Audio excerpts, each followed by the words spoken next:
Thank you for your indulgence, Council. It appears as though the mayor is having some technical difficulty with his Zoom account.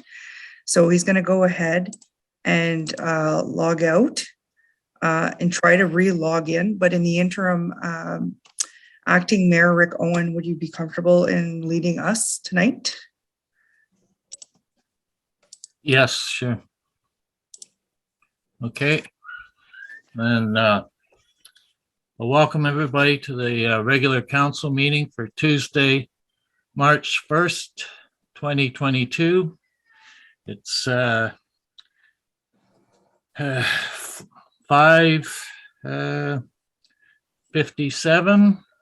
4:57, Your Worship. Sorry, 4:57. Yes, I can't tell time. And this meeting's being held by Zoom.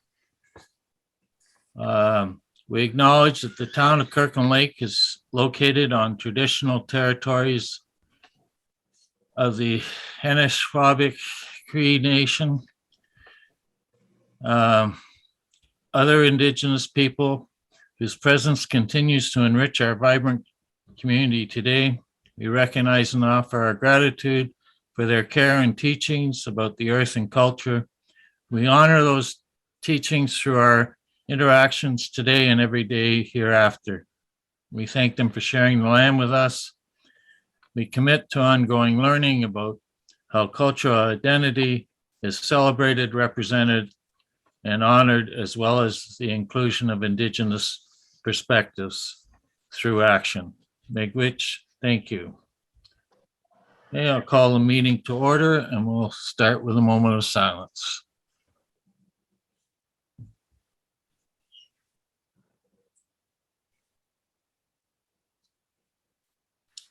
Okay. Approval of the agenda. Madam Clerk. Moved by Councillor Eugene Ivanov, seconded by Councillor Stacey White. Be it resolved that the agenda for the regular meeting of council held on March 1st, 2022, beginning at 4:57 p.m. be approved as amended to include the following items under heading 9, questions from council to staff. 9.1, Councillor Ivanov, Ontario Trust Negotiations Update Re-Museum. 9.2, Councillor Ivanov, Property Standards, Fire Prevention, Re-Chaput Village. Okay, all in favor? Opposed? Carried. Declarations of pecuniary interest. None seen. Acceptance of minutes and recommendations. Madam Clerk. Of course, Your Worship, there are 2 recommendations. I'll start with the first, moved by Councillor Casey Owens, seconded by Councillor Lad Chaba. Be it resolved that council approve the minutes of the following meetings: minutes of the Museum Advisory Committee, December 15th, 2021, minutes of the regular meeting of council held February 15th, 2022. All in favor? Opposed? Carried. Moved by Councillor Patrick Adams, seconded by Councillor Rick Owen. We'll say Councillor Casey Owens. Be it resolved that council receive the minutes of the following meeting: minutes of the Kirkland Lake Public Library Board held January 20th, 2022. All in favor? Opposed? Carried. Okay.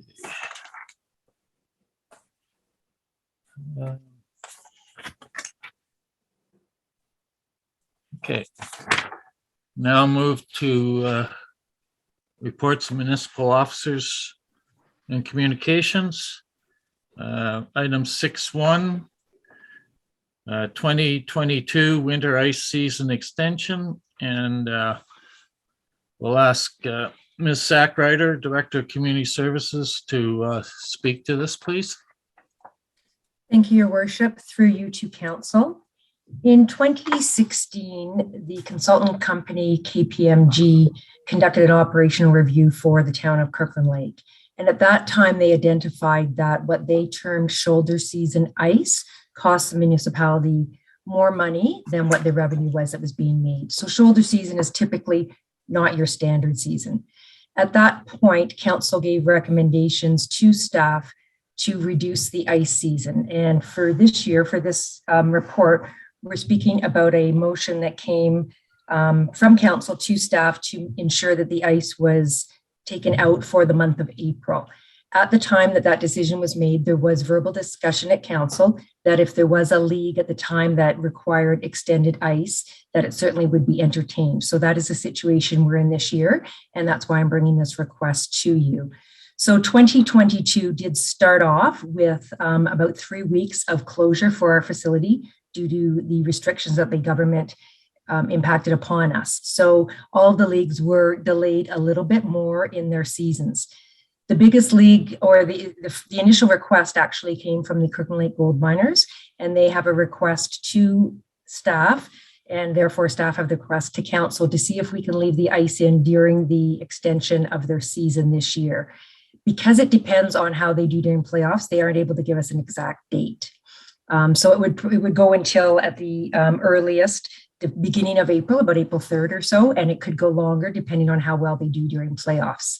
Since the time of writing this report, I've had another request. The second request comes from Kirkland Lake Minor Hockey, and they have requested that if we are able to leave the ice in, they will host a tournament April 8th to the 10th, and they will continue with their weekly practices up until that point.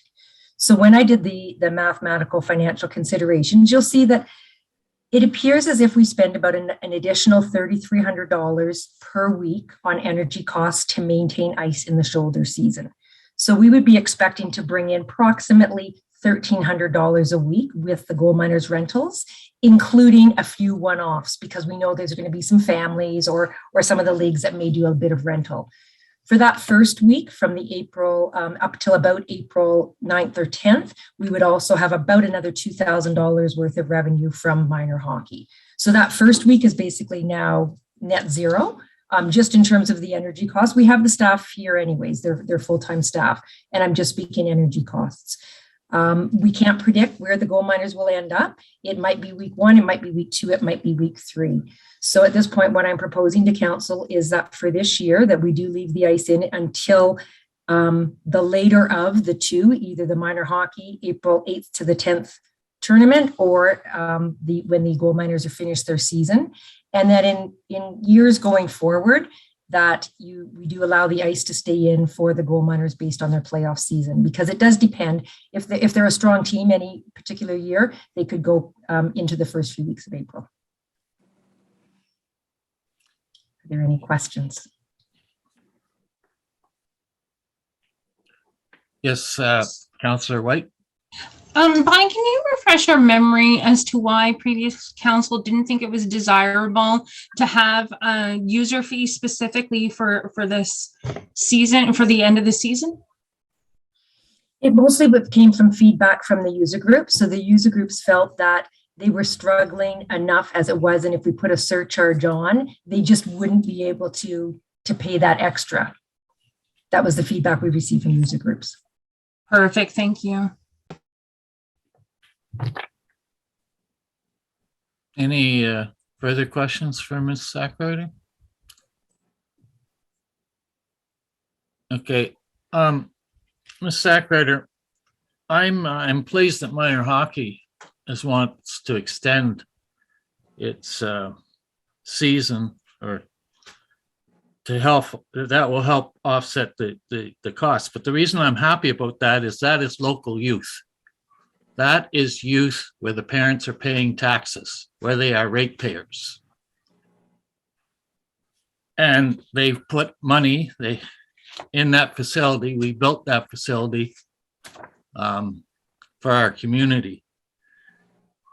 So I don't have a problem supporting it this year. But when you look at the gold miners, there's no young people on that team that are from the area. So there's been no input from those players or their parents into the cost of maintaining and staffing that arena through taxes. And so I have a problem that we're asking all ratepayers to subsidize a a group where there's this year, as far as I know, no local participants.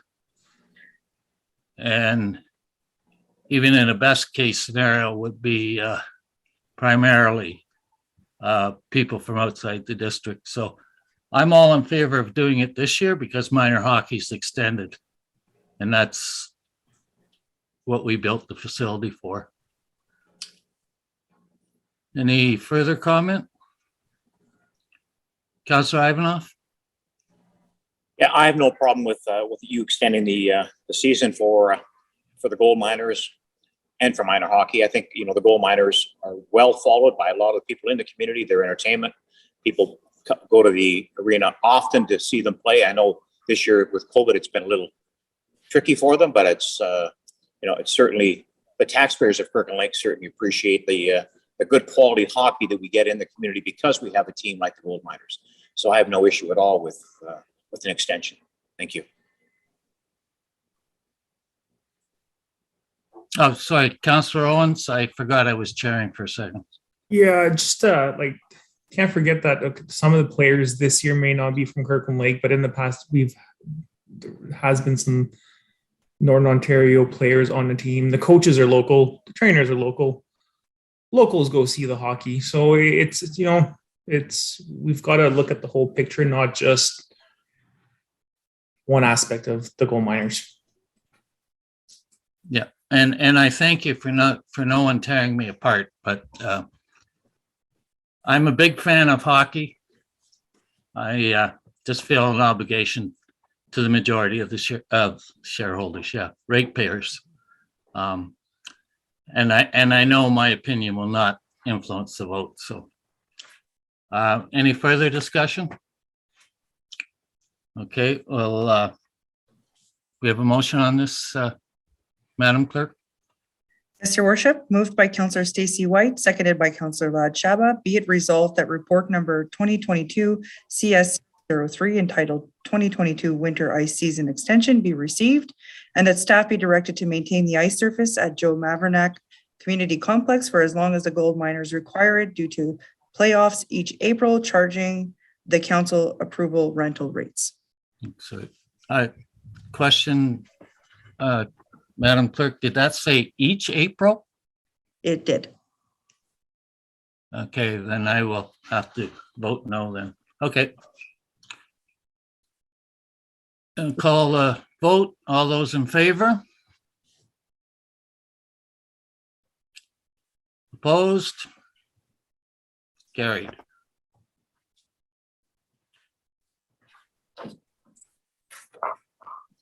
Okay, and item 6.2, JMCC Arena Upgrades, Ontario Trillium Foundation Funding Agreement. And again, we're back to Ms. Sackrider, Director of Community Services. Thank you very much, Your Worship. Through you again to Council. This is a good news item. We were chosen as a recipient of some funds from the Ontario Trillium Foundation. One thing that's very nice about these funds is they are 100% funded. So there is no need to have taxpayer participation in this.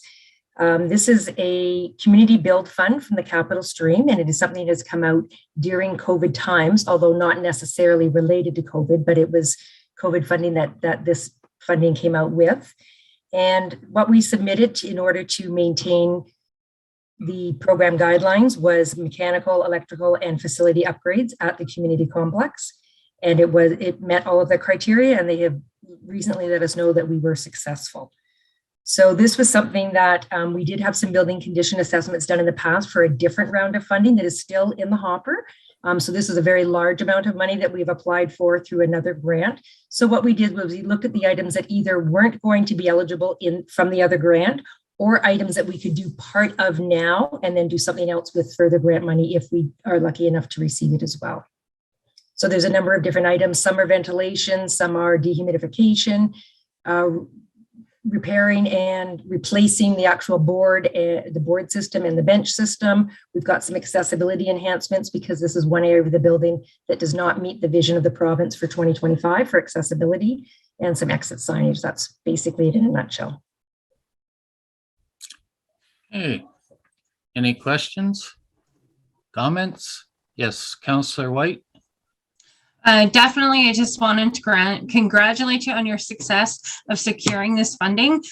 Getting something for free is always just exceptional, and just way to go to you and your team. Excellent, excellent. And Counselor Shaba? You're muted, lad. Sorry, can you hear me now? Yep. Okay, well, thank you very much. Yeah, I'm in favor of this motion here. You can't beat 100%. But my question is really to with regards to the table, to the building condition assessment. The list that's here. Can you help me, Director Sackrider? Is this list getting shorter or it's getting longer? Which is how many of this have we actually done over the years before this one here? Thank you. Thank you, Your Worship. Through you to Councillor Shaba. I believe you are looking at the Petrowski consultant table. Is that Yes, correct? PCL. Yes, that's correct. Yeah. So that is something that was done in November of 2019, so just over 2 years ago. So we haven't had a lot of funding available to us since that point. One area that we did receive funding was for the chiller header replacement. So that was funded, and we started that project last summer, Okay. and we will finish it up due to supply issues. We couldn't get everything in the summer. That will finish this spring, and that was a funded item. And now this is we've had one other opportunity to apply for funding, and we applied for over 3 million. That's the one that, as I said, is still in the hopper. It was a very large, it's a Canadian provincial partnership, and it would be, I believe it's an 80% funding. So it would be very beneficial to the town where we could spread out our share over 5 years, but we haven't received any word yet. So I am in contact with the body that is looking at that. And they just said that due to the very high uptake, it's taking them longer, and it's very technical. We had to show energy savings on a lot of things. So that one is still out there. If we receive those dollars, that will really help us plunk off a lot of those big ticket items, because as you can see, some of them are very large. Some of them are things that I know that we haven't even discussed, and we don't even, it was just that these were things that we gave them the gamut. Please price us out with a Class C estimate, the different things that you can. Again, now this is just over 2 years old. So these are the items that they have, and we're just picking away at them in our grants to make sure that we are meeting the criteria of the funding agency. I think you're smiling at me, Patrick Adams. Yeah, just a follow up. May I suggest that maybe in future when we're getting this list again, that maybe some of the items that have been really done be maybe identified so that we know that for our record. I know you talk about item 2.1, which is the chiller and header replacement has been done. Mhm. So if we can have something like that, that would be very helpful. At least we know we can do a count and say, well, this is how far we need to go to at least get this list exhausted. Thank you. Certainly. Counselor Adams. Yes, certainly. Every time I hear the word Class D estimate, a trigger goes off in my head. So I apologize. It was a Class C. Okay. I was very cautious to ensure that was a Class C estimate that we asked for in writing, and that is what was provided to us. Any further questions or comments? Okay, I have one comment for Director Sackright. Well, two, congratulations. I like 100% money when the ratepayers don't have to pay it. That's my favorite kind of money. And two, as somebody who spent many years behind the benches at the complex, you mentioned the benches. Mhm. Is there any chance that they are going to be extended right to the penalty box and that the end will be blocked off so those stairways are no longer interfering with, like, I know when I coached minor hockey, there was always people going up and down the stairs and you're trying to open that door and get your players changed and people are yelling at you because you bumped them, but they're on your bench. So I'm hoping that's going to be looked after with this, because it would give you a bigger bench. It'll be better for the older teams, and it also take away a lot of that congestion. So that's Thank you, included. Councillor Owen. We definitely heard that from user groups when we have spoken about this in the past. So that is definitely, that will be in the design for sure. Okay, you get a gold star today. Well, I guess as acting mayor, I shouldn't say things like that, but that's a big improvement in terms of functionality of the arena for hockey games. And now that I got grandchildren involved, there's still a lot of congestion with the bench being right there. So thank you. So we have a motion on this, Madam Clerk. Could you Yes, read Your the Worship. motion, please? I may. Moved by Councillor Casey Owens, seconded by Councillor Eugene Ivanov. Be it resolved that report number 2022 CS 004 entitled JMCC Arena Upgrades Ontario Trillium Foundation Funding Agreement be received, and that the mayor and clerk be authorized to execute an agreement with the Ontario Trillium Foundation, OTF, for funding under the Community Building Fund Capital Stream of $465,000 towards upgrades at the Joe Mavernack Community Complex Arena, and that staff be directed to include the funding in the 2022 capital budget. Okay. All in favor? Opposed? Carried. Thank you. Okay, we'll move to item 6.3. Purchase of cloud permit software, and with Mr. Roman and Director of Public Works will speak to this. Thank you, Your Worship. Through you to Council, I'm here to recommend the purchase of cloud permit software and Blue Beam review license. This is an electronic building permit software that has been partnered with and is actually promoted by the Association of Municipalities of Ontario and MPAC, the Municipal Property Assessment Corporation. Now, there's three major reasons for us transitioning to this cloud permit software. The first has to do with the issuing of building permits themselves. Right now, our current method, it does work, but it's very labor intensive.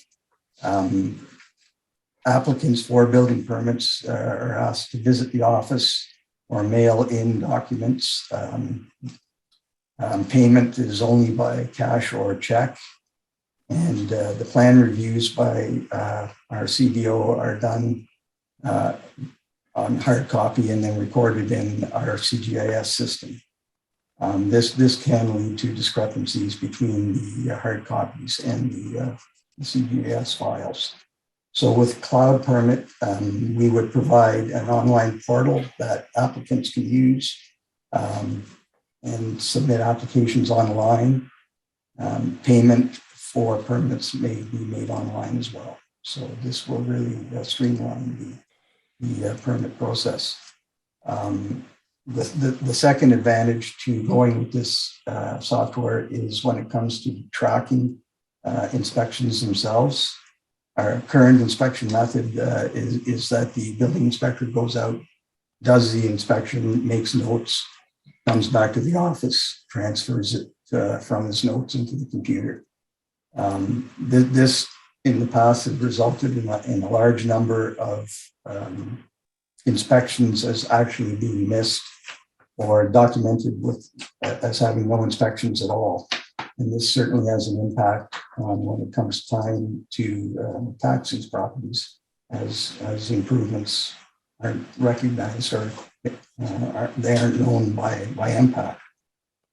With Cloud Permit software, the inspection notes are immediately input into the computer on site. And then the CBO can set reminder notices for permit inspections and final inspections.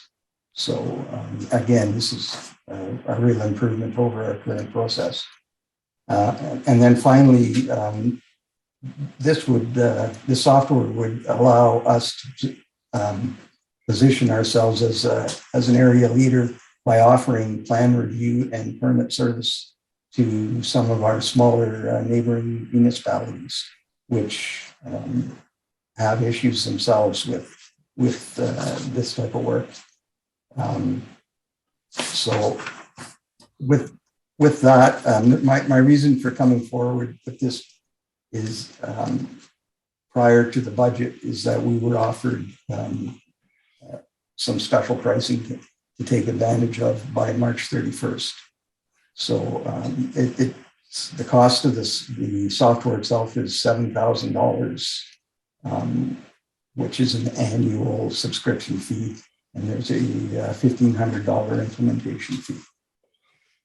Okay, I don't know if council has any questions regarding this. Yes, Councillor White. So this is definitely exciting, Jim. Thank you for bringing this to us. It's about time that the town of Kirkland Lake actually jumps in a little bit more to the digital age. So we definitely look forward to more functionality, especially with the capabilities that we're moving towards. You did mention the ability to provide services to other municipalities. Is that a way, are we thinking to gain revenue in that area so that we'll have like user fees associated with that in the coming budget? Well, it would position ourselves to be able to do that. We have been approached at times by some of the smaller towns to see if we could do plan reviews and issue permits, as well as doing actual inspections. Now, we only have one man right now, so it would have to be something that we could accommodate. But at least it would give us that option that we could investigate this. There are no definite plans to do this at this point. Well, it would be definitely something that I would support, considering any revenue would offset the initial investment. So definitely, if that's something that your department thinks that it can add on in the future, I'd certainly support that as well. So thank you for your time. Councillor Shaba. Yeah, thank you very much, Your Worship. Thanks for bringing this up, Director Roman. This is a good idea, and I'm not really aware of any municipalities that are doing this in our area. But I do have a few questions regarding this. This is to be a 5-year term, and $8,500 to start with, and $7,000 thereafter. So my first question is that we have enough revenue coming in the permit to application to cover at least or more than cover this. My number 2 question is that how do we ensure that our internal system will be able to handle this, so that people don't get frustrated when they log on and things start to crash, whatnot? I mean, are we thinking about that to make sure that the system is runs very seamlessly? And I know this is the same that we do in Ontario. Ontario, they call one for locate, whatnot. But my last question to you is that, as you know, we have contractors applying for permits, and then we have residents applying for permits too. Some of them might not be technically savvy in terms of navigating through the portal system of this. So do we have something like online tutorial resources for some of those people that may not be technically savvy as to get on board?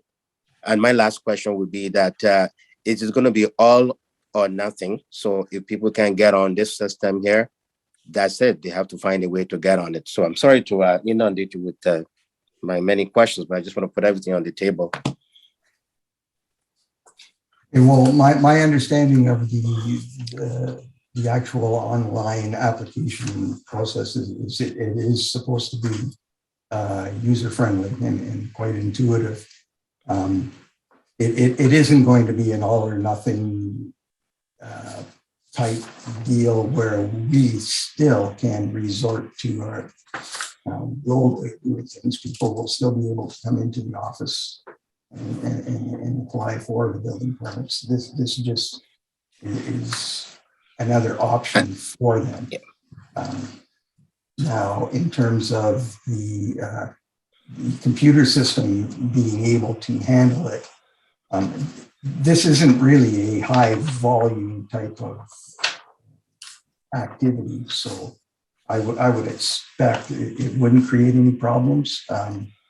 It's certainly a valid point, and it's something that I'll raise with our IT people before going ahead. But I would suspect it shouldn't create any issues in terms of being able to cover the cost of the annual subscription fee through building permits. I don't see that being an issue. It is an increase over our annual costs for the department, but certainly falls well within what we bring in building permits. So I don't see that being a problem. Thank you. Any further questions for Director Roman? Thank you very much, Director Roman. I feel like I'm in a bit of a cloud when it comes to technical stuff. So if it improves the efficiency for the end user, I think it's important. And if it eliminates mistakes, which you've indicated, and it makes sense because when you transcribe 2 or 3 times, your margin of error increases significantly. So it looks like a good system for us to use. Yes, and it allows us to get the information to MPAC quickly, which means the that would on the back roll. that would increase our revenue in terms of taxes, because MPAC would get the increase in assessment rate or as soon as the job's done. Yeah. Councillor Shaba? Well, just to add very briefly with the impact, if you ever build a new house, it'll probably take you a year, if not 2, for impact to get back to you. At least with this system in place, hopefully they'll be able to get back to the homeowner right away, and then they can start paying the taxes. Because now I know, friends of mine that build new houses, and they just wait until impact gets around to do their own thing before municipality can actually begin to collect taxes. So this would really help immensely. And then, of course, mitigate the volume of paperwork too, as you rightfully put it, that the department is going through in terms of permit application.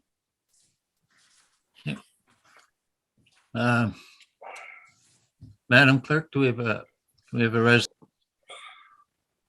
Yes, Your Worship. Moved by Councillor Stacey White, seconded by Councillor Lad Shaba.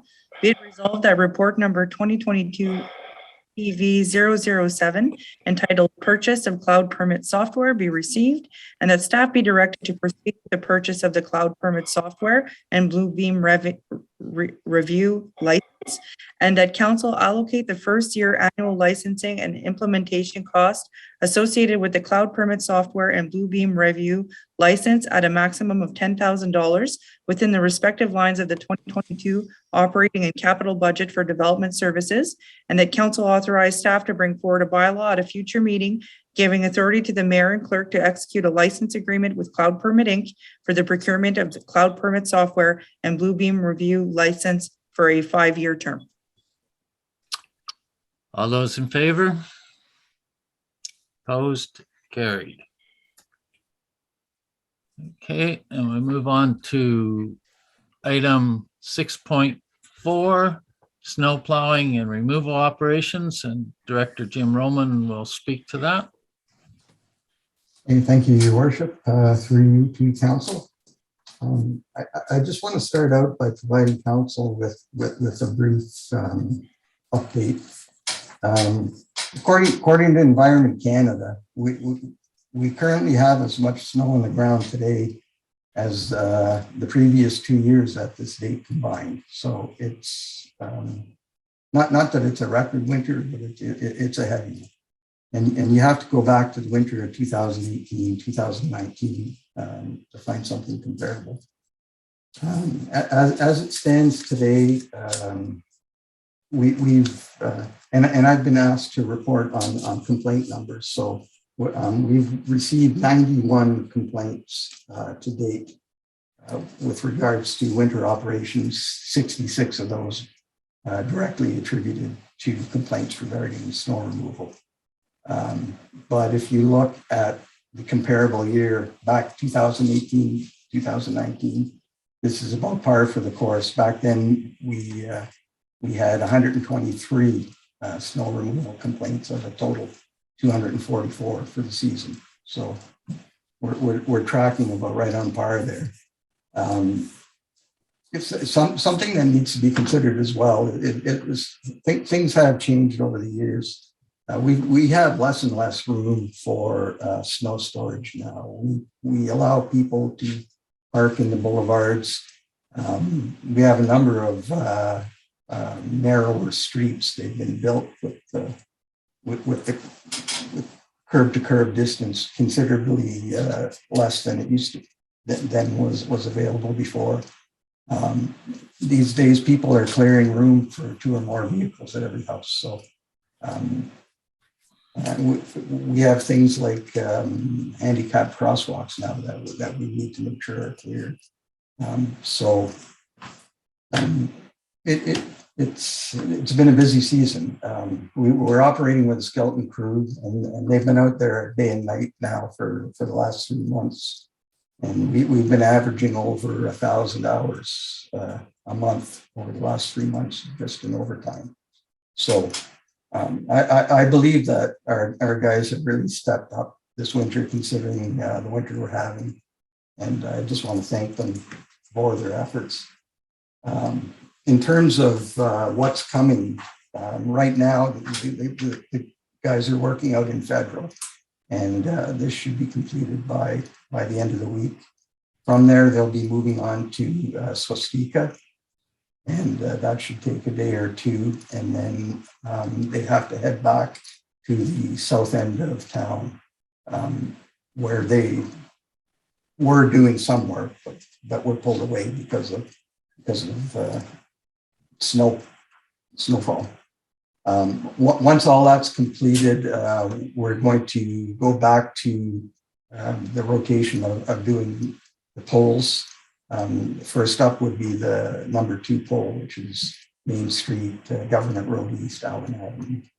And then from there, we'll decide what part of town is next. But once we finish Federal Swastika, we've more or less cleared at least once every street in town.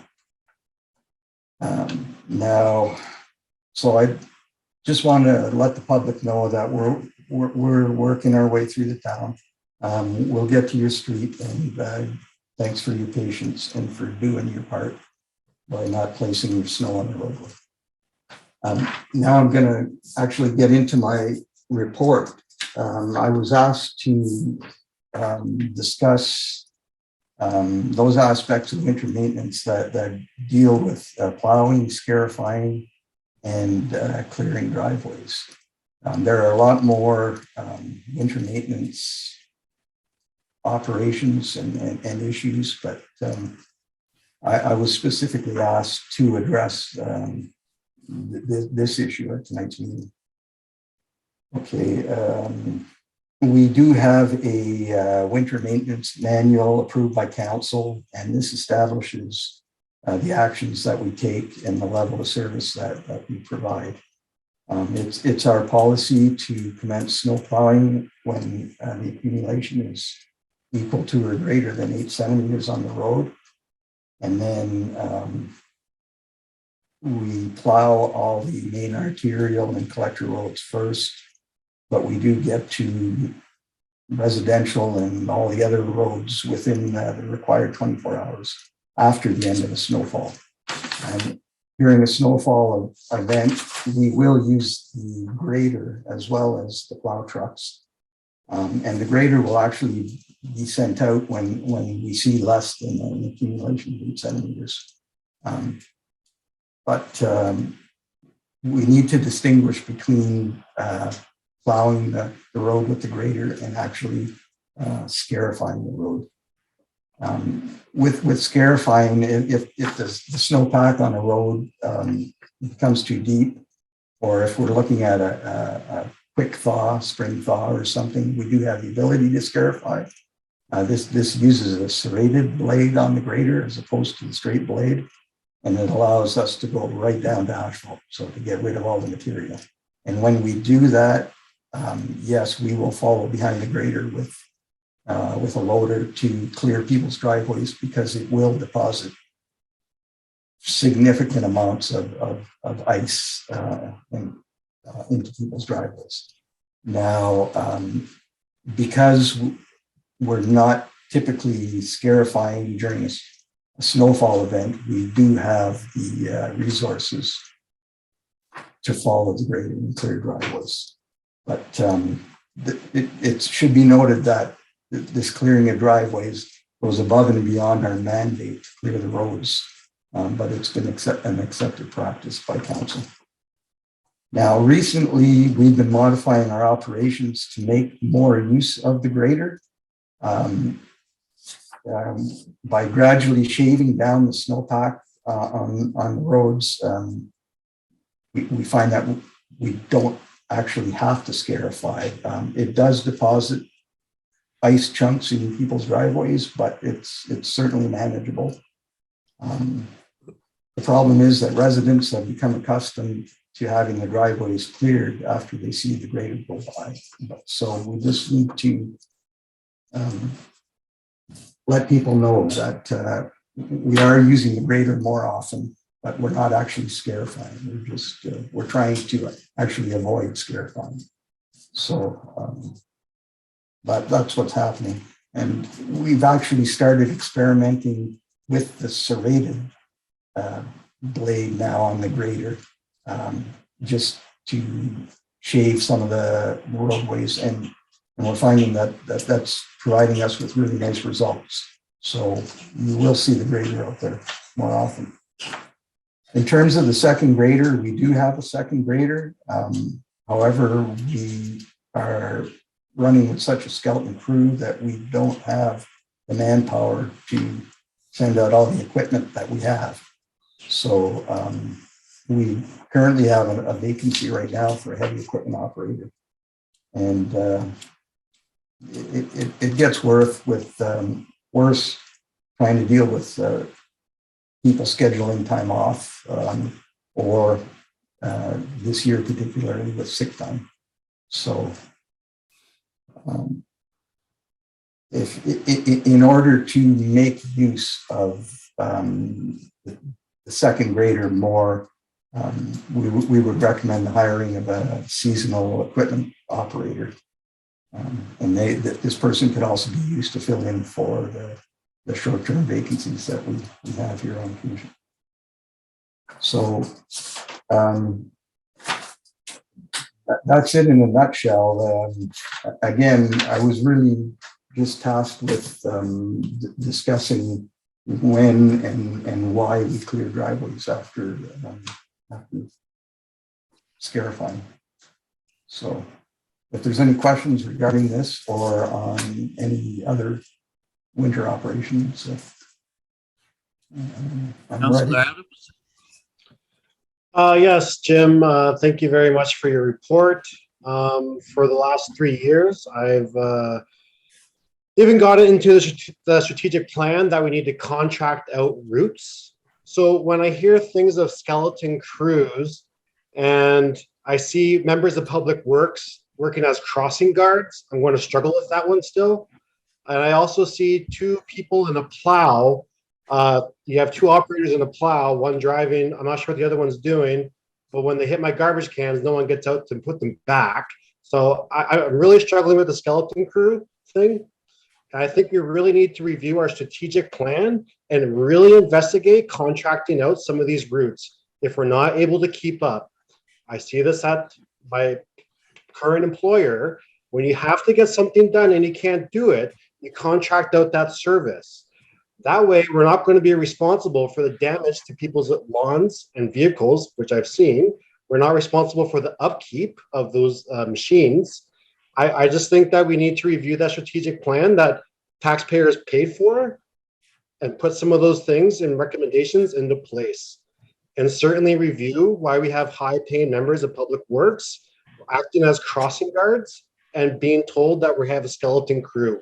I'm pretty sure there's plenty of opportunities for members of community services to work as that. So I don't understand two plow operators in one vehicle, and why members of Public Works are acting as crossing guards. So please review the strategic plan that we paid for and look at contracting out some of these routes to reduce the burden on us. Luckily, I'm not running for re-election, and I'm really happy about this. Sorry. Councillor Ivanoff, you had a question or comment? I was actually going to wait for Mr. Roman to respond before I, Oh, sorry. but I will have Yeah. a comment. Sorry. Sorry, Director Roman. I didn't mean to cut you off there. Please, if you want to respond. Well, the two people in the plow truck, you've got a wingman as opposed to the driver. It's part of the operation. The driver on his own isn't capable of managing all the obstacles that we've got out there with our tight roads, garbage cans like you're referring to. Again, those shouldn't be in the way to begin with. In terms of the crossing guards, that's something that our department, Public Works, manages. Now, we are trying to get away from the crossing guards by installing crosswalks, and actually technically we're really not under any obligation to provide these crossing guards. We've opted to do so, but in doing so, we have to make sure that they're there. And so when one of them calls in at the last minute, we've got to get somebody up there, or else we're liable for any incident that does occur. So that's what's happening there. I think those are the two things that you brought up. Sorry, go ahead, Councillor Ivanoff. Yeah, no, my comments are about the actual snow removal. I think, you know what, you've done a commendable job for the amount of snow we had. This is really a different year. And you say we've had as much snow so far this year as we've had in the past 2 years combined. I believe that because that's what I see out there. And I think, I know the guys are working hard. I see them out there. They're busting their buns trying to keep the sidewalks clean. You know what? I'm not saying anything about crossing guards, but I think you've done a commendable job as far as moving snow and cleaning up the town as best you can. And I hear people saying that, even our residents saying that now. And usually you hear more complaints. I know you've had a few, but I'd love to see my end of town cleaned up a little quicker. But hey, I understand. I've been out in Federal too, and I see them. You know, it's jammed up there too. So everybody's got the same problem. So thank you.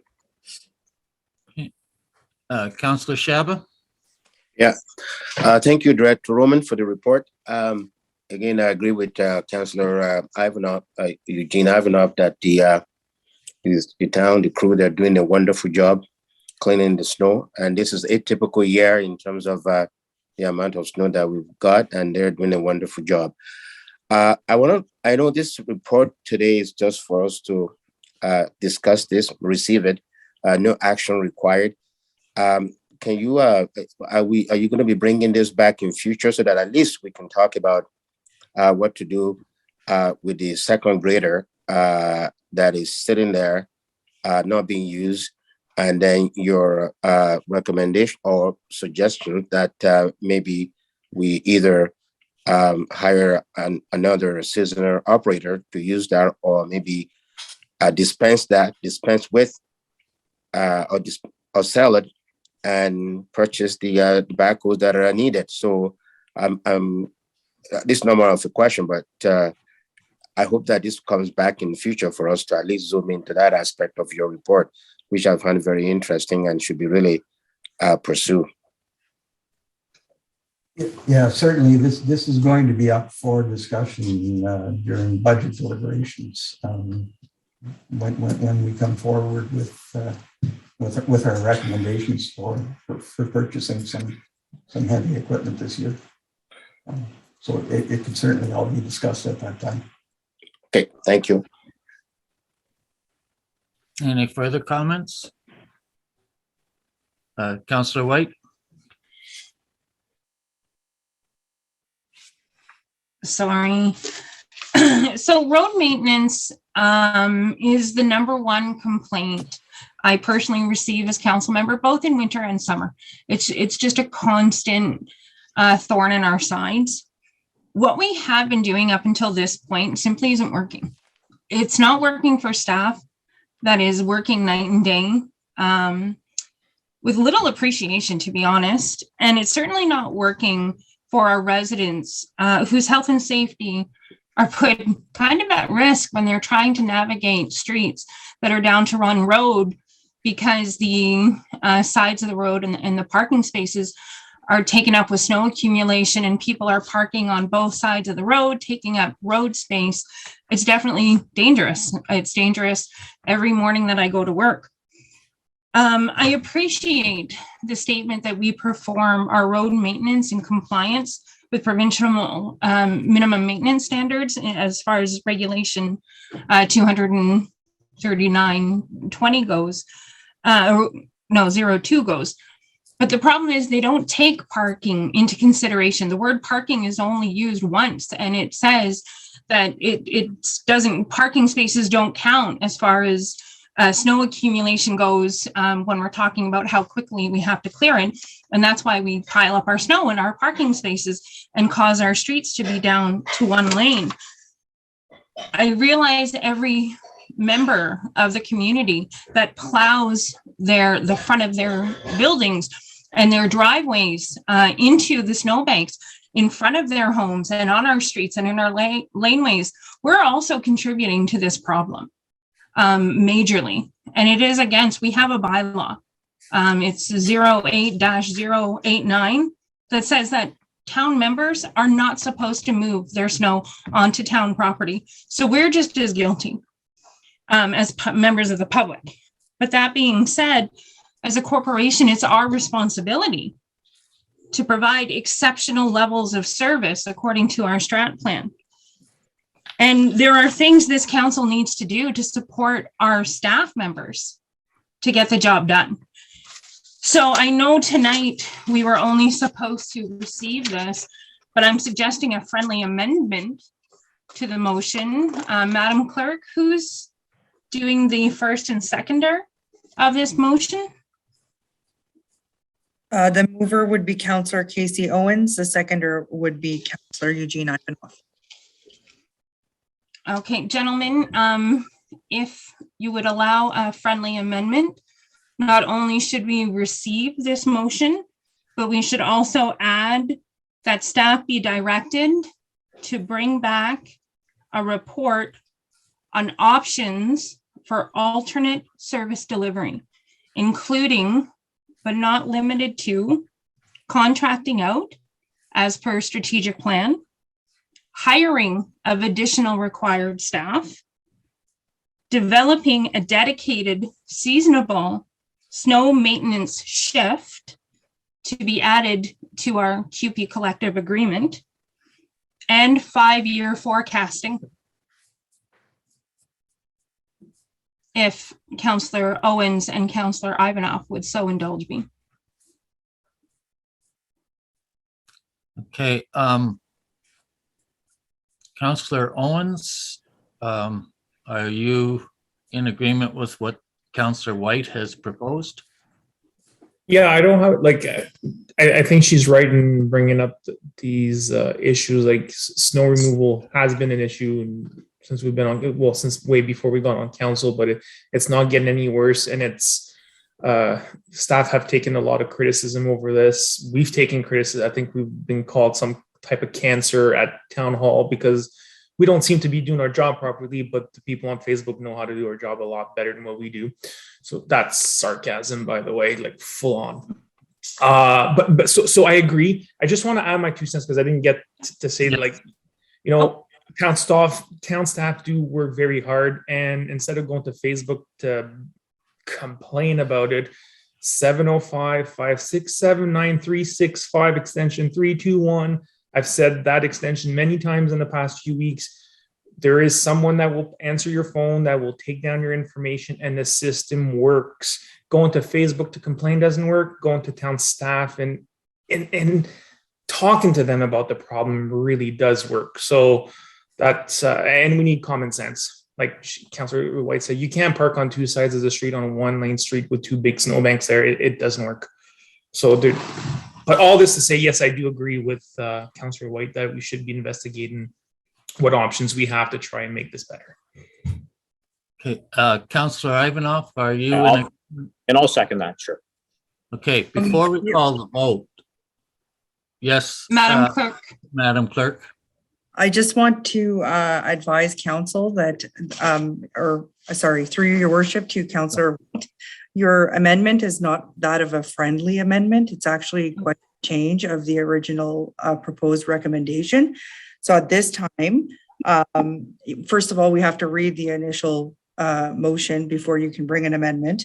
But if we could take a 5-minute recess, so I could take a look at the procedural bylaw to provide you with when we return, I can provide you with clarification on how to go about proposing your amendment. It might be in the form of a notice of motion. It might be in another. If you would indulge in a 5-minute recess so I can have a look at the procedural bylaw, I would appreciate that. Okay, Madam Clerk, before we do that, I would like to speak to the report, which I have not had the opportunity to do as of yet. Okay, I had to go to Timmins today to pick up a family member.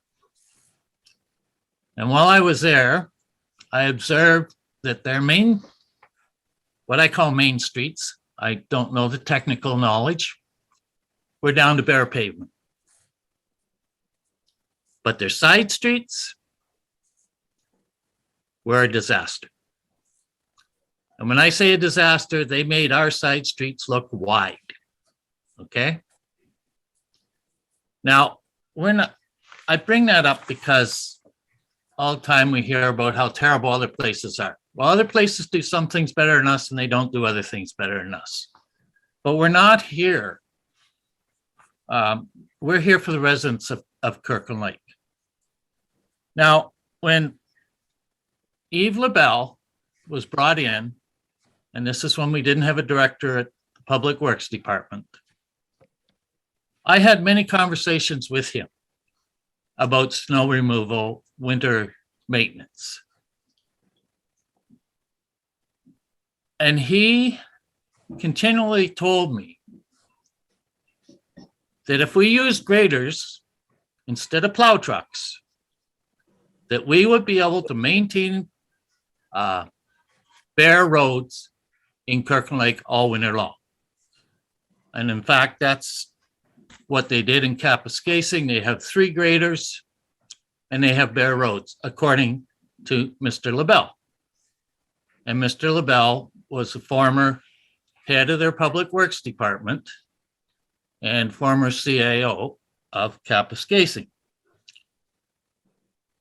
So at that time, council was asked to buy a second grader. And we voted to do that. Now, I was anticipating when we bought that second grader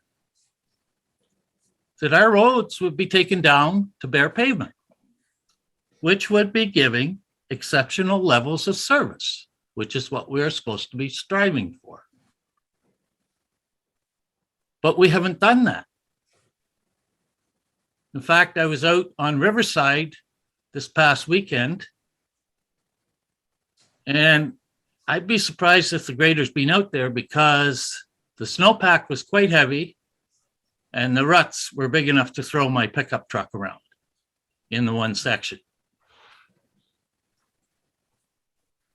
So then we're told we only have one operator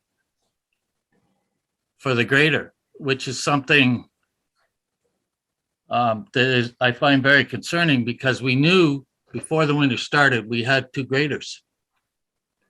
And we do have money for training in all the budgets.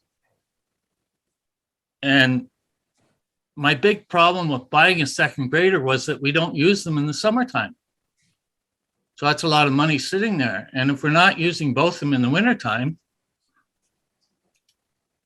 like I don't understand how we went from making it a priority to use graders because they could take the roads right down to bare pavement to having one grader sit there and do nothing. I know it's hard. I know it's hard to compete with the mines for operators. I don't envy you there one little bit. And I'm not being critical of the work that our employees do because they work extremely hard. And, hey, trust me, for 35 years, I photographed those guys out at 35, 40 below, standing in the street with a wind chill on top of that. Our employees work hard for us. Now, we do some contracting out because I watched today as a contract backhoe remove snow from the fire hydrant across the road from me. And maybe we have to do more. This is an exceptional winter. I think that we need more coordination between the departments here because it's obvious where people are putting snow into the street. We have a bylaw officer and we have roads department guys that are out. Maybe the roads department guys should be reporting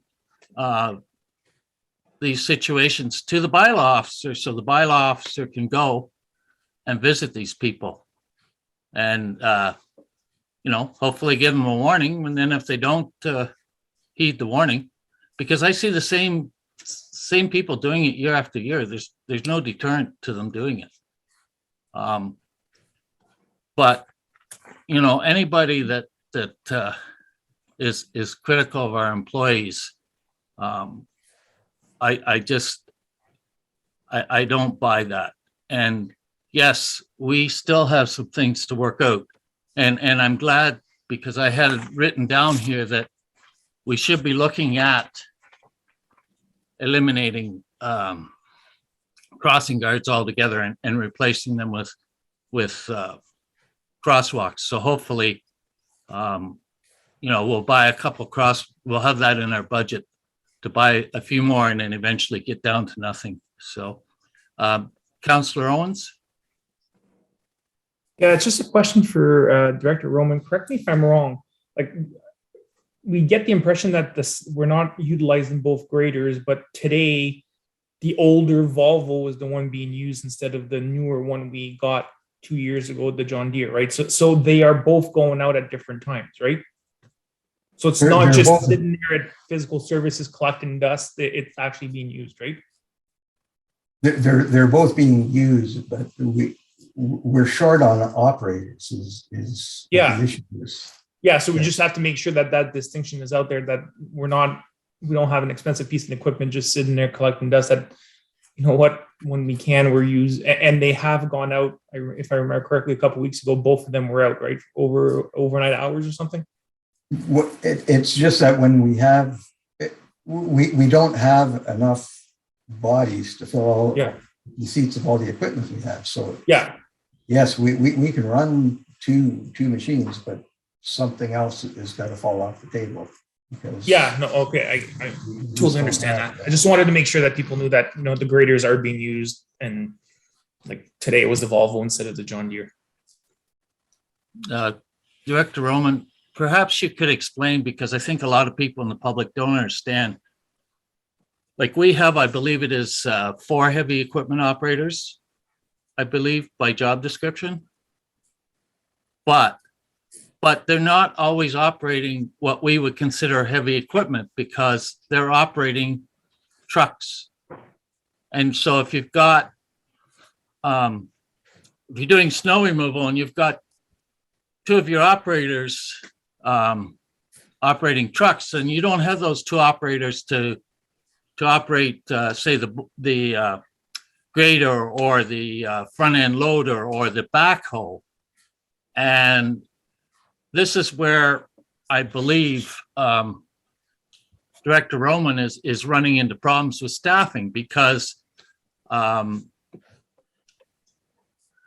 you're using your operators who are qualified truck drivers. I mean, you have the same license. You have to have that license, but then they're not available to operate the equipment. And, you know, and maybe the only answer is to look at seasonal employees. I mean, it's been used before. Seasonal employees have been used before in the works department. And, but I think that's something that the public probably doesn't understand. They probably think that we have truck drivers and then we have operators, when in fact we have operators that are also truck drivers. Well, we do designate or differentiate between the heavy equipment operators and the truck drivers, but there's a number of different pieces of heavy equipment, yes, that they're all out. As you said, they're driving the loaders, Yeah. backhoe for different reasons, and but everybody is fully engaged. So and then with the fact that we've got we lost one heavy equipment operator not too long ago. We're trying to fill that position right now. So it's tough.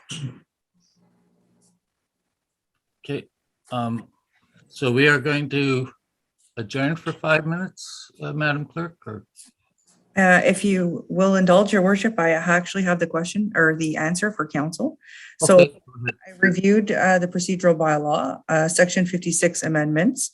I had an opportunity to skim through the report from Director Roman, and I had an opportunity to review the actual text of the amendment that is being proposed on the floor. So what I can do procedurally is read the original recommendation that's been circulated, and then table the motion on the floor, as it were. So if it's your desire for me to read the motion now, I can do so, or if there's Okay.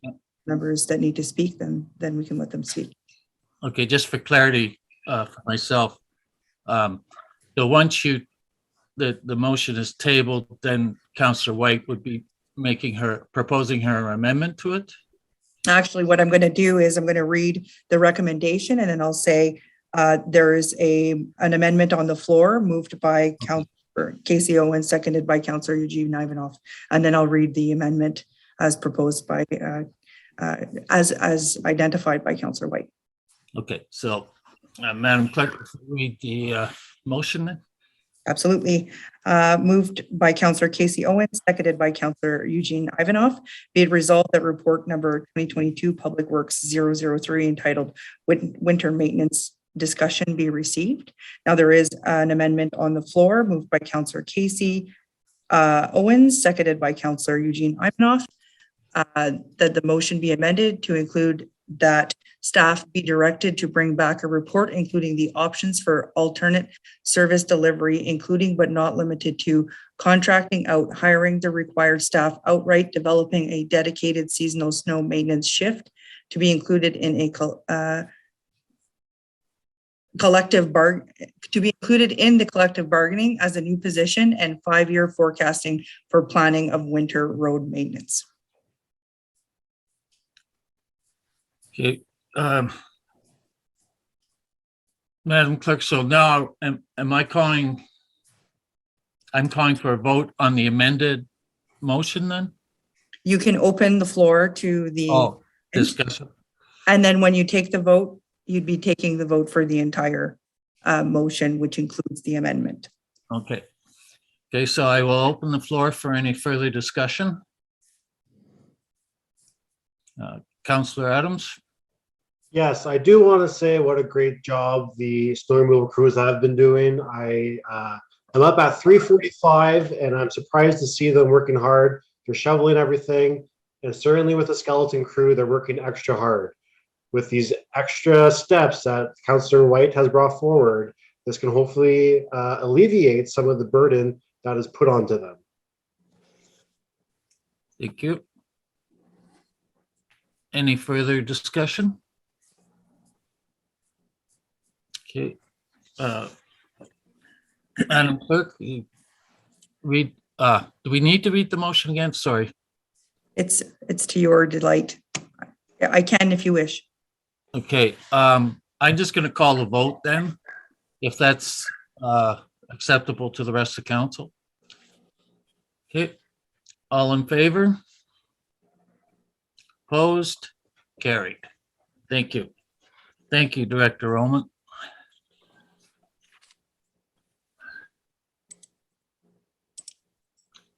Okay, now we're up to item 6.5, verbal update, 2022 OGRA convention, and Madam Clerk will bring us up to speed there.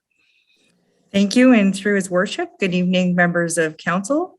As the 2022 budget deliberations are set to commence, it continues to be a requirement that any 2022 budgeted expenditures be approved by council until such time that that budget is passed.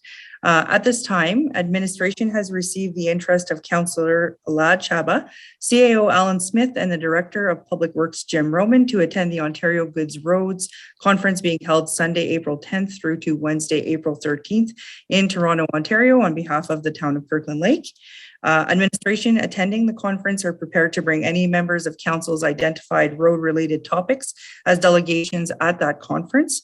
If the recommendation before council is approved this evening, members are encouraged to contact CAO Alan Smith and Director of Public Works Jim Roman directly, no later than Monday, March 7th, identifying their topical concerns or issues in order to coordinate and prepare for the March 11th deadline to request for delegations to various ministers on behalf of the town of Kirkland Lake. Given administration's fiscal mindfulness, this verbal report is being shared with council in the interest of securing the best value for registrations, as the early bird cutoff is this Friday. The town of Kirkland Lake currently has an education and training policy together with a travel expense policy, which will be adhered to by all the attendees. It is the intention of administration to provide council with a joint report summarizing the events, those attended, and to provide information surrounding any delegations presented on behalf of the town of Kirkland Lake. Similarly, Councillor Alad Shaba will be required to provide a written report to council on his experience at the conference, which will be circulated under the council reports heading of the agenda. So those reports could be expected at the May 3rd regular meeting of council. Okay, any discussion? Yes, Councillor White? I was just wondering if any one of our staff members have attended this prior. I don't have that answer. Perhaps the Director of Public Works can come on to this conversation. It has been attended in the past by both staff and by members of council. There's an advantage to it. It allows for delegations to the provincial ministers, which I think we should take advantage of whenever we can. Thank you very much, Jim. And from my reporting days, I remember usually the people that attended this, I mean, it varied from year to year, but it usually was the Director of Public Works, sometimes the roads foreman, and usually the CAO and one or two members of council. But as Director Roman has said, this was considered one of the important conventions historically to visit, just like the AMO convention. And as Mr. Roman has said, it gives direct access to a number of the ministers that could help the community out. So it from what I've seen historically, it's been an important convention. Any further comments? Madam Clerk, could you read the resolution? Certainly, your worship. Moved by Councillor Stacy White, seconded by Councillor Eugene Ivanov.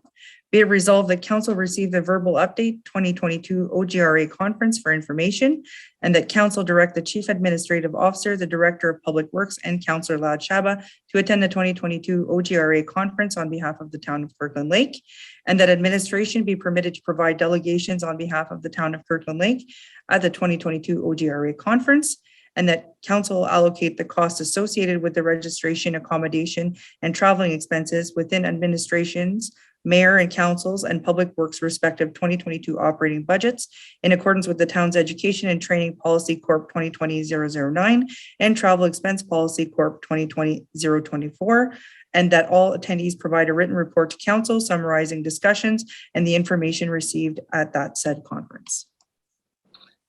Okay, all in favor? Opposed? Carried. Okay. Item 6.6, verbal update, COVID-19. Director Sackrider. Thank you very much, your worship, through you to council. On January 20th, the government released a gradual and incremental approach to lifting COVID-19 public health and workplace safety measures in alignment with its roadmap to reopen. The first and second set of measures were lifted on January 31st and February 17th. Moving forward, the lifting of all remaining public health and workplace safety measures, such as masking, will be reconsidered on a regular basis, subject to key trends in public health and health system indicators. This gradual and incremental approach will continue to help protect people and ensure the province continues to cautiously lift public health and workplace safety measures. With the changes in provincial legislation as of today, there will be some changes in municipal facilities. There will no longer be capacity limits in any indoor setting. Therefore, there are no longer restrictions regarding attendance for spectator events in the arena. There is no longer a legislative requirement to require proof of identification and of being fully vaccinated against COVID-19 to enter the community complex. Physical distancing requirements are lifted in all settings. There are no limits on indoor or outdoor gatherings and organized public events. Sector-specific restrictions, such as requirements for appointments and active screening, are lifted. Passive screening does remain in place for all visitors to any municipal building, including for staff members. The mandatory vaccination policy passed by municipal council for a 3-month period ends as of today. Everyone is still reminded if they are sick, they are to stay home. Masking requirements do remain in place at this time, which means that all employees and visitors to municipal buildings shall wear a mask that covers the nose, mouth, and chin at all times, unless they are engaged in physical activity or they're exempt from the masking requirements. Hand sanitization remains an important public health measure. Therefore, visitors and employees are reminded to use it upon entry and exit from all buildings. We also remind everyone to wash their hands thoroughly with soap and water before and after eating and when in close contact of others. Staff will continue to disinfect high-touch areas with increased frequency. That concludes the COVID-19 update for today. Are there any questions?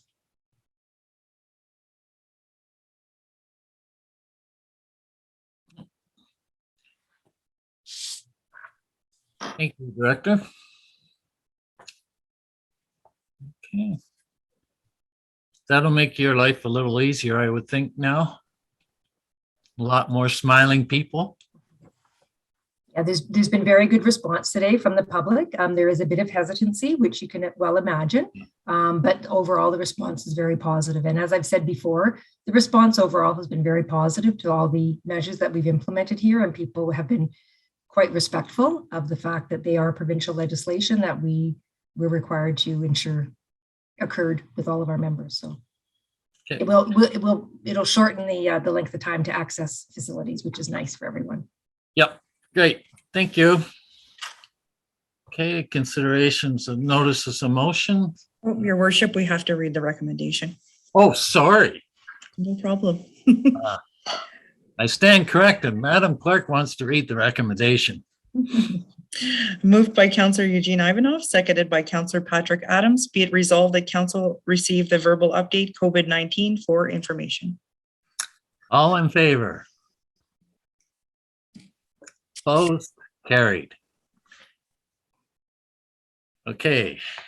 Consideration and notices of motions, none seen. Okay. Introduction, reading, and considerations of bylaws.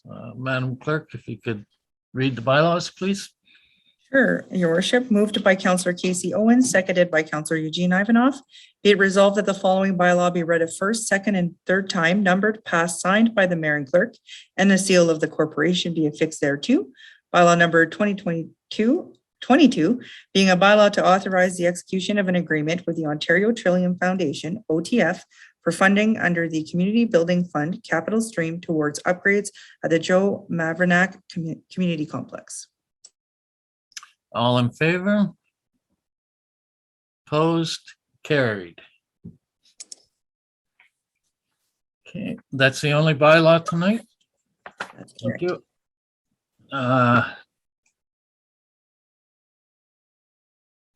Questions from council to staff? None seen.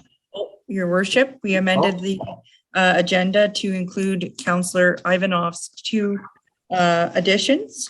The first one being Ontario Trust Negotiations Update, Museum. Okay,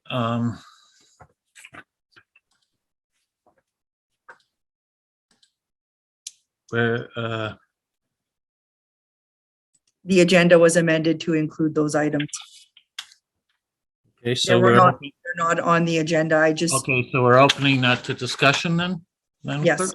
You Okay, can, go perhaps ahead Councillor Ivanov could speak to that first. No, I just want to hear an update. It's been so long since we talked about this, and it's, it drives me crazy that we have a museum that sits there and we've got all these potential expenses. I guess it's still 1.4 million or 1.5 million, whatever it is. Have we had any negotiations with the trust to try and solidify our responsibilities, or whether we're going to continue on with that building? I mean, we talked about it and then it stops. And I understand how governments work and you don't get a lot of answers, but if there's anything, Ms. Sackrider, I'd like to hear about it. Certainly. Go ahead, Director Sackrider. Thank you, Your Worship. Through you to Councillor Ivanov. Yes, what I would like to do is prepare a formal report for council for the March 15th meeting. There have been some negotiations as up to date as 2022, and I can certainly provide an update to everyone in terms of where we're at. Thank you. That's all I wanted to hear. Councillor White. So I just want to bring attention to the Museum Auxiliary Committee minutes. This item has been discussed twice now at the MAC, and it should be on the agenda and minutes as posted that we receive at council.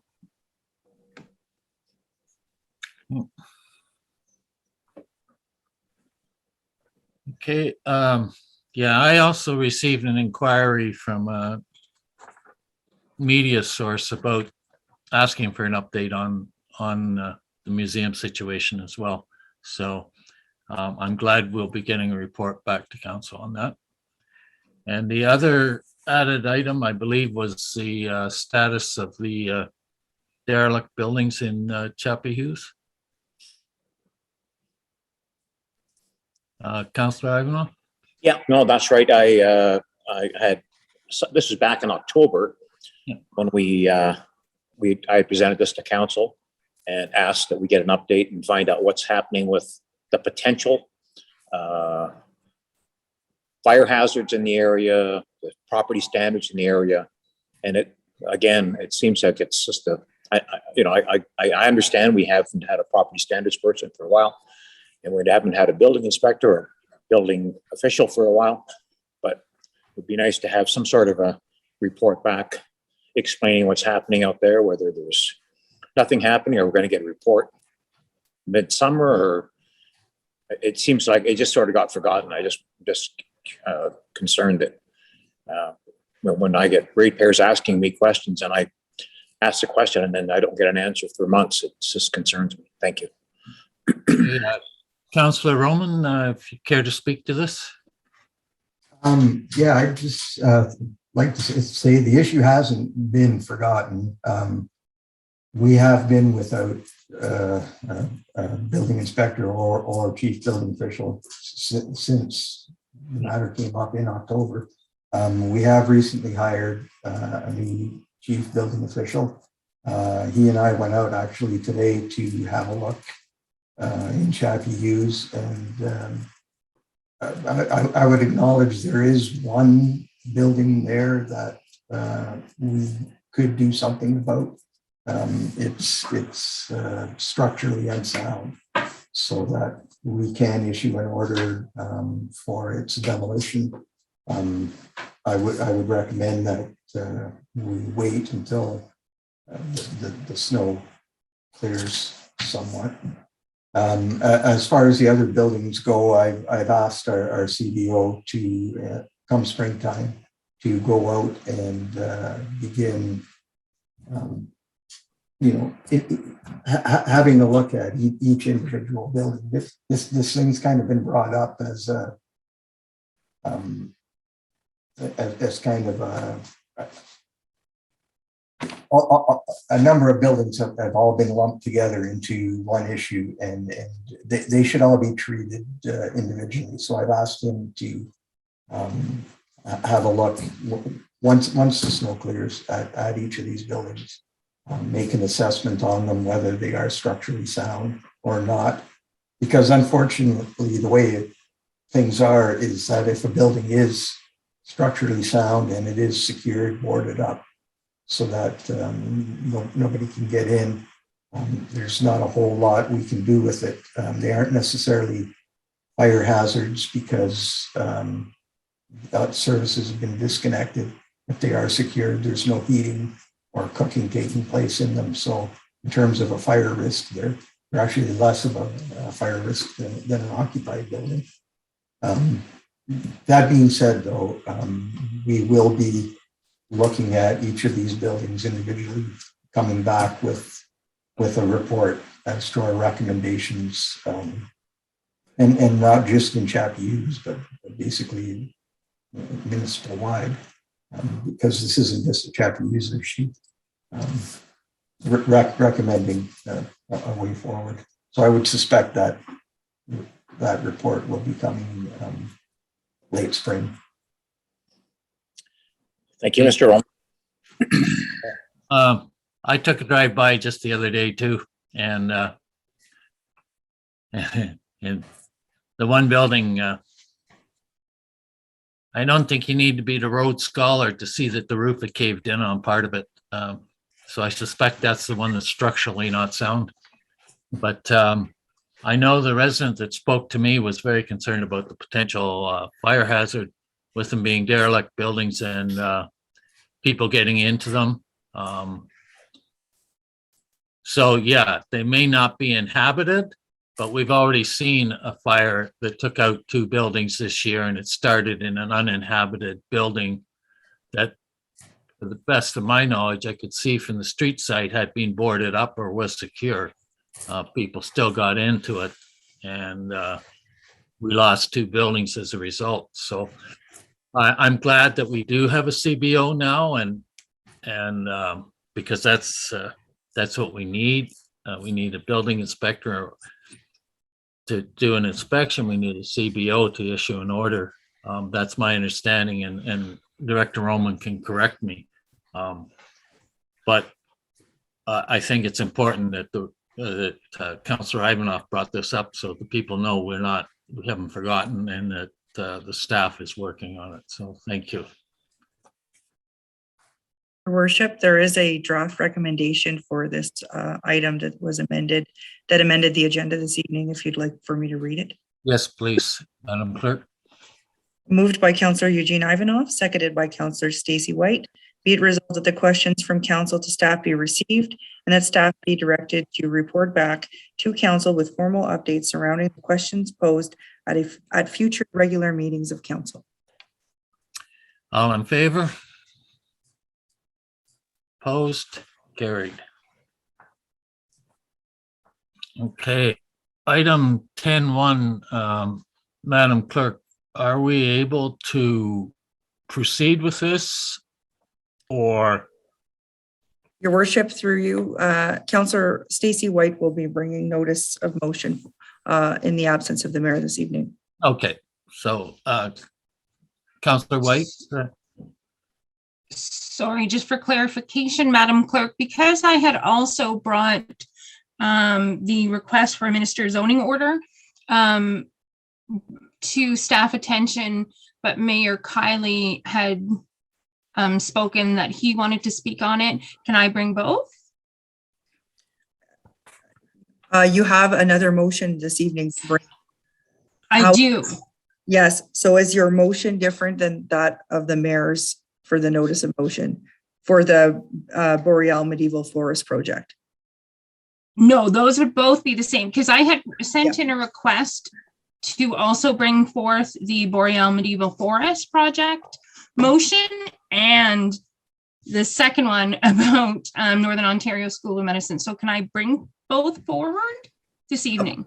The mayor has requested that you bring it forward on his behalf. If you wish, Okay. it's fine. If you wish to do Okay, it on, thank you. then that's Okay. fine. Whatever you prefer to do at this junction, though, the mayor has requested that you bring it forward on his behalf. Okay, thank you very much for that clarification.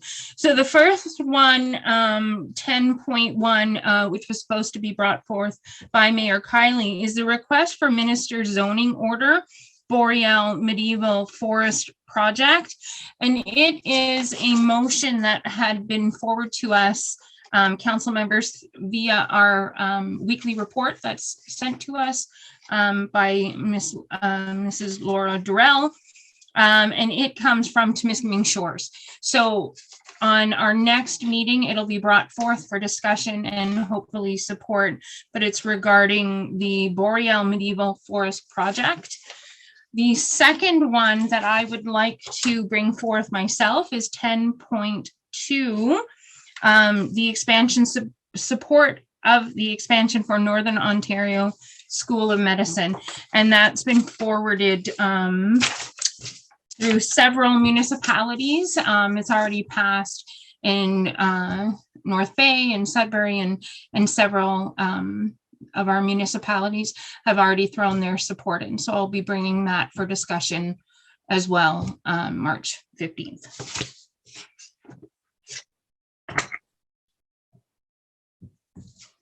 Okay, we don't need a vote or anything on this, Madam Clerk. It's just a notice. Okay, so we'll move on to councillors' reports.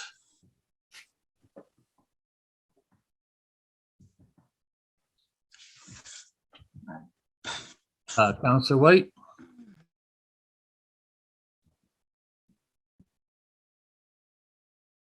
I believe you're muted. I was going to talk in length about the request that we received, and it was an invitation by Communities in Bloom and Florence de Quebec in collaboration with Canadian Garden Council to declare 2022 as the Year of the Garden to celebrate the centennial of Canada's horticultural sector, being an avid gardener myself. So in that report, I wanted to mention our own initiatives here in Kirkland Lake with our community garden at Civic, the incredible efforts of the local horticultural society in keeping our town beautiful and inviting, as well as the recent support given to Riverside Community Church through our community grants program to begin a community garden in the Swastika area. But I'm afraid as we sit here together tonight, there's more pressing matters at hand. It's no secret that I felt incredibly humbled by the devastating events currently taking place in Ukraine. I know municipal councillors play a very small role in the scheme of our global community. But that being said, There is a strong population within Kirkland Lake of Ukrainian descent, and I offer them my deepest sympathies this evening. I cannot imagine the pain of watching our country fall to the chaos of war. I can, however, use the honor of having a seat at this table to encourage my fellow Kirkland Lakers to help our neighbors any way we possibly can, even if it is to just be extra kind during these difficult times. Thanks to volunteers such as Michelle Whelan, community members can drop off items to be sent literally to Ukraine by dropping them off at the complex, my gym on Government Road, KL Filer Services, and students at KLDCS can even drop them off to Madame LaRouche. We are fortunate to live in a community that always comes together in times of need, and I hope this is no different. So thank you for indulging me on that. Thank you, Councillor White. I'm sure the Kirkland Lake will get behind this effort to support the people in Ukraine. I've been glued to my television set, and I must admit it is really affected my mood overall. I can't imagine what those people are going through in the Ukraine. And, you know, for those who have a spiritual base, I would suggest that you pray to whatever God you believe in. And for those who can, who have the financial means to make donations to support the people with their physical needs, I would highly recommend, because I have no stake in what's going on in Ukraine. It's not part of my heritage, but I do have a stake in people that serve. And I just can't imagine. And at the same time, it makes me appreciate even more the fact that we live in Canada. I mean, we don't have to worry about bombs dropping on our TV stations, bombs going into our apartment buildings. And, you know, we might not like our politicians, but, you know, we can walk down the street and express ourselves freely. So to the people of Ukraine, I really feel for you, and I will be keeping you in my prayers. And thank you, Councillor White, for bringing that up. It's, in this day and age, it's unbelievable. So I'm sorry, but it's something that I think we all feel strongly about. Any other councillor reports? Okay. I'll read the recommendation, Your Worship. Recommendation. To Yeah, for- yeah. okay. Yes, please. Could you read Moved that, by- Madam? I can. Moved by Councillor Stacey White, seconded by Councillor Lad Chaba. Be it resolved that the verbal updates from members of council be received. All in favor? Opposed? Carried. There's no additional information. No closed meeting. Confirmation bylaw. Oh, yeah, there's no matters from closed session, so confirmation bylaw. Moved by Councillor Eugene Ivanov, seconded by Councillor Stacey White. Be it resolved that the following bylaw be read a first, second, and third time, numbered, passed, signed by the mayor and clerk, and seal of the corporation be affixed thereto. Bylaw number 2223 being a bylaw to confirm the proceedings of council at its meeting held March 1st, 2022. All in favor? Opposed? Carried. Motion for adjournment. Moved by Counselor Patrick Adams, seconded by Counselor Lad Shaba. Be it resolved that this regular meeting of council do now adjourn at 6:35 PM. All in favor? Opposed? Carried. And thank you for your patience tonight.